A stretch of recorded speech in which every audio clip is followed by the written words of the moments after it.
નમસ્તે. હું વિડીયોના માધ્યમથી આપ સૌ બધા પાસે એક હેલ્પ માગું છું.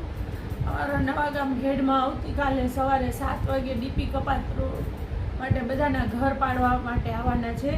જ્યારે અમે લોકો હાઈકોર્ટમાં ગયા છીએ, અમે લોકોને 24 જૂનની તારીખ પણ આપી છે, પણ આ લોકો 24 જૂન સુધી રાહ જોવા તૈયાર નથી. ખબર નહીં શું કામ. એટલે હું આપ સૌ બધા પાસે મદદ માગું છું કે જ્યારે મારી જરૂર પડી ને ત્યારે હું બધી જગ્યાએ હાજર રહી છું. આજે અમારે તમારે બધાની જરૂર છે.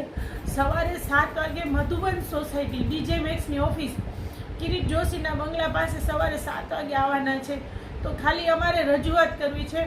અમારી રજૂઆતમાં સાથ પુરાવા માટે આવો કે આ રસ્તો ડીપી કપાત અમારું 72મું છે. બીજા નંબરમાં જ્યાં મારા દાદા બાપુ રામબાપુ જ્યારે સરપંચ હતા ને ત્યારે ઇન્દિરા ગાંધીની સરકાર હતી ને ત્યારે અમુક જગ્યાએ ઇન્દિરા ગાંધીએ ઘર બનાવવા માટે જગ્યા આપ્યા હતા ને, તો એ સરકારી જગ્યા કહેવાય. તો સરકારી જગ્યા ઉપર લોકોના ઘર બનાવેલા છે ને, તો એ ઘર પણ પાડે છે.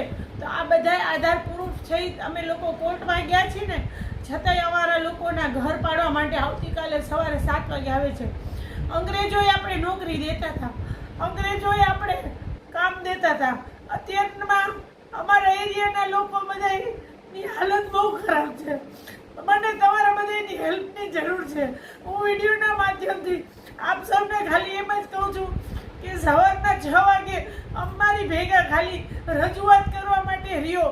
મધુબન સોસાયટીમાં સવારે 7 વાગે એ લોકો આવવાના છે. મધુબન સોસાયટીમાં સવારે 7 વાગે આવવાના છે. 5 પેઢીથી મેડમ કુટુંબનું નામ છે.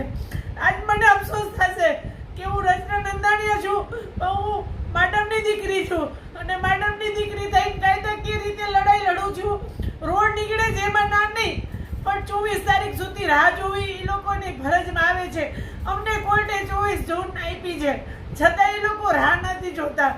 જ્યાં મારી જરૂર પડી ને ત્યાં હું આવી છું. મને તમારા બધાની જરૂર છે કે આ લોકો પોલીસને લઈને આવશે, હાલતા પોલીસમાં મને પકડાવી દે છે.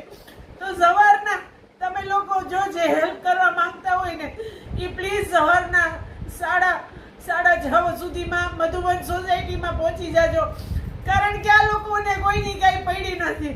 આ લોકોને 100 કરોડની જગ્યામાં રસ છે. આની પહેલાંનો કમિશનર હજારો કરોડ રૂપિયાની જમીન વેચી અને વયો ગયો, ત્યારે કોઈ કાંઈ કરતું નથી. અત્યારે કેટલી જમીનોના સોદાને આ બધું પતી ગયું છે. હું ના નથી પાડતી કે તમે જામનગરનો વિકાસ કરો.